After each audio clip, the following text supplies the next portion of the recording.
हरियाणा में केजरीवाल की इतनी बड़ी हार कैसे हुई? क्या इसका असर दिल्ली चुनाव पर भी पड़ सकता है? कांग्रेस से गठबंधन न होने का कितना असर पड़ा कि आम आदमी पार्टी हार गई? इन सारे सवालों के जवाब हम आपको विस्तार से बताते हैं। नमस्कार, मैं हूं रूबी और आप देख रहे हैं जनदर्पण न्यूज।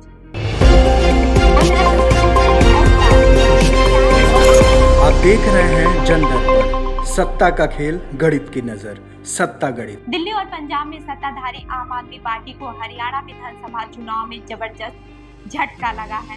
आम आदमी पार्टी को हरियाणा में 2% से भी कम मत मिले और पार्टी अपना खाता तक नहीं खोल सकी। अरविंद केजरीवाल के धुआंधार प्रचार के बावजूद हरियाणा में आम आदमी पार्टी के 88 में से 87 उम्मीदवारों की जमानत जब्त हो गई। सिर्फ 2 सीटों पर ही पार्टी उम्मीदवारों को 10,000 से अधिक वोट मिल सके। मूल रूप से भिवानी में सिवानी के रहने वाले अरविंद केजरीवाल ने हरियाणा में दर्जनों रैलियां की और खुद को हरियाणा का लाल बताकर वोट मांगे। कथित तौर पर शराब घोटाले में जांच का सामना कर रहे और जमानत पर जेल से रिहा अरविंद केजरीवाल ने ईमानदार सरकार देने का वादा किया, लेकिन जनता ने उन्हें और उनकी पार्टी के उम्मीदवारों को पूरी तरह नकार दिया। दिल्ली जैसी मुफ्त बिजली देने, मोहल्ला क्लिनिक खोलने, मुफ्त और अच्छी शिक्षा देने के अलावा पार्टी ने कई वादे किए, बेरोजगारी को मुद्दा बनाया और जमकर बीजेपी पर निशाना साधा। लेकिन हरियाणा के मतदाताओं ने केजरीवाल और उनकी पार्टी को तवज्जो नहीं दी। समूचे हरियाणा में सिर्फ जगधारी सीट पर ही आम आदमी पार्टी उम्मीदवार आदर्श पाल सिंह 43,813 वोट लेकर तीसरे नंबर पर रहे। आम आदमी पार्टी का बाकी कोई भी उम्मीदवार अपनी जमानत नहीं बचा सका। अब बात करते हैं कि कांग्रेस के साथ गठबंधन न होने का असर क्या पड़ा।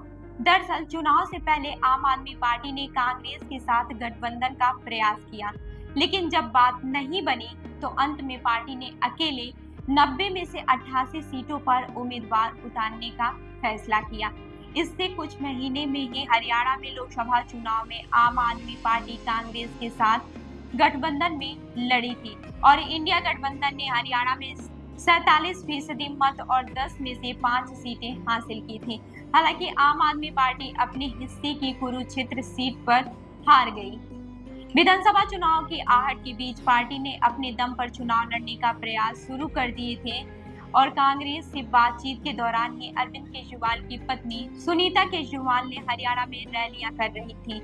जब कांग्रेस से बात नहीं बनी तो चुनावी रैलियों के दौरान अरविंद केजरीवाल ने कहा कि आम आदमी पार्टी अहम खिलाड़ी बनकर उभरेगी और बिना उनकी पार्टी के हरियाणा में सरकार नहीं बनेगी। हालांकि नतीजे पार्टी की उम्मीदों के बिल्कुल उलट रहे। हरियाणा में सिर्फ एक उम्मीदवार को छोड़कर आम आदमी पार्टी का कोई भी उम्मीदवार मजबूत मौजूदगी तक दर्ज नहीं करवा सका।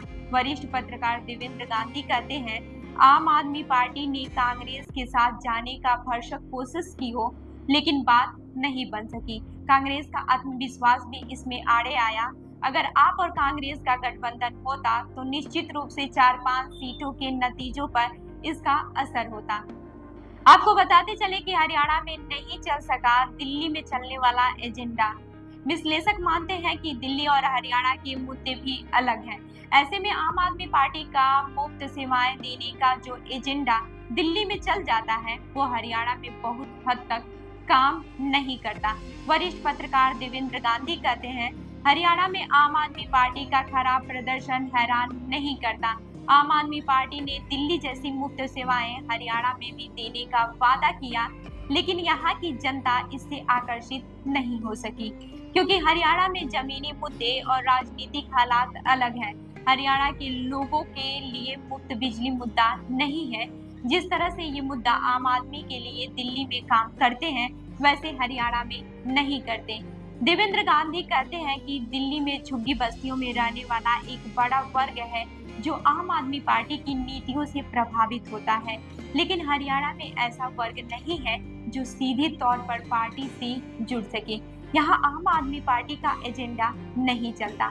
गांधी आगे कहते हैं कि बीजेपी और कांग्रेस की तुलना में आम आदमी पार्टी के पास हरियाणा में मजबूत संगठन भी नहीं है। चुनाव के बीच आपके कई नेता बीजेपी में शामिल हो गए जिस तरह से दिल्ली में अरविंद केजरीवाल है या पंजाब में भगवंत मान है, वैसे कोई चेहरा भी आपके पास हरियाणा में नहीं है।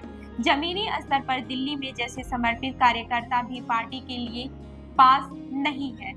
हरियाणा में जातिगत समीकरण चुनाव में हावी रहे हैं। विश्लेषकों के मुताबिक चुनाव जाट बनाम गैर जाट रहे, लेकिन आपके पास न ही कोई जाट नेता था और न ही कोई गैर जाट।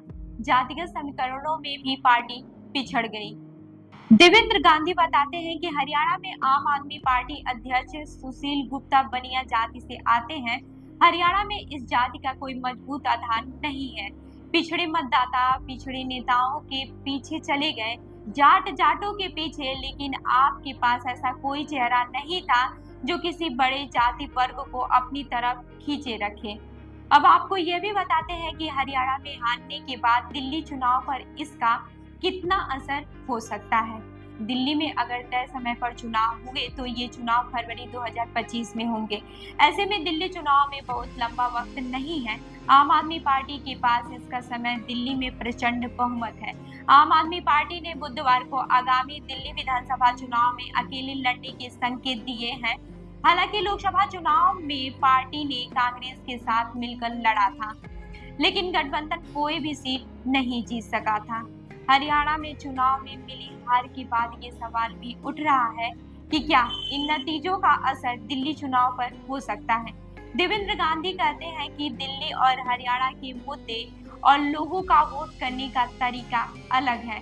बावजूद इसके हरियाणा में मिली बुरी हार का असर आम आदमी पार्टी के दिल्ली चुनाव अभियान पर भी पड़ सकता है।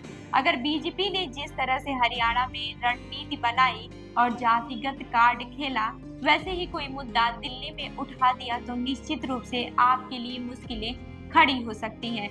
हालांकि वरिष्ठ पत्रकार हेमंत अत्री इस संभावना को खारिज करते हुए कहते हैं, दिल्ली में आम आदमी पार्टी के पास एक समर्थित वोट बैंक है।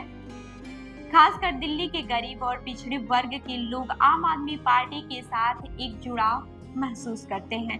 फ्री बिजली दिल्ली में एक बड़े वर्ग के लिए सबसे अहम मुद्दा है और शायद आगे भी ऐसा ही रहे। ऐसे में ये नहीं कहा जा सकता कि हरियाणा के चुनाव के नतीजों का कुछ खास असर दिल्ली चुनाव पर भी होगा।